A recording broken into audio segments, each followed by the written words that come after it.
Рождественская ярмарка – европейская традиция, прочно прижившаяся в кавказской стране. Яркие торговые ряды, живая музыка и, разумеется, дом, в котором по вечерам ждет детей Товлис Бабуа. Так в Грузии называют Деда Мороза.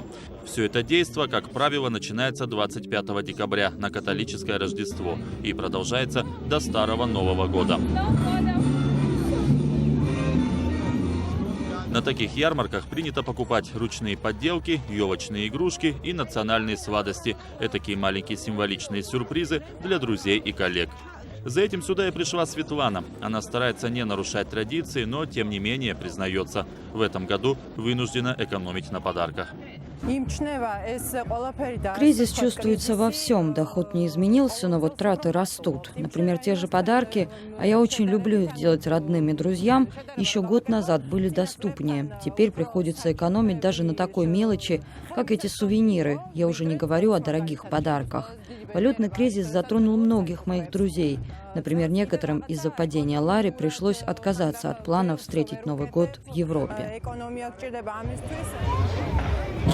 Валютный кризис, между тем, отразился не только на любителях путешествий. Грузинские эксперты утверждают, падение лари бьет по карманам представителей всех слоев населения.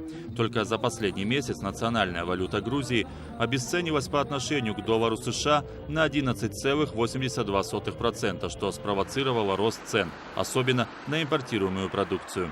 Американское агентство Bloomberg назвало грузинские лари наиболее дешевеющей валютой в регионе. Однако власти Грузии обещают справиться с кризисом.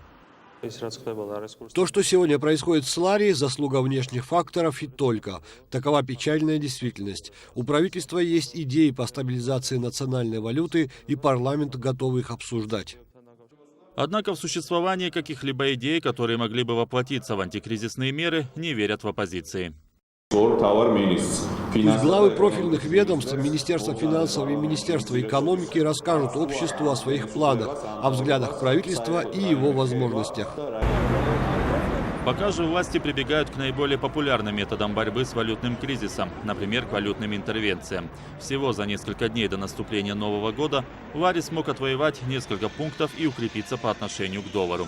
Тем не менее, жители Грузии опасаются, что и без того шаткое укрепление будет недолгим. С января в стране увеличиваются акцизные ставки на ряд импортируемых товаров – автомобили, алкоголь, табачные изделия и нефтепродукты, что, по мнению некоторых аналитиков, может вновь обвалить национальную валюту. Звиатом Чедлишвили, Давид Симонишвили, специально для настоящего времени, Грузия, Тбилиси.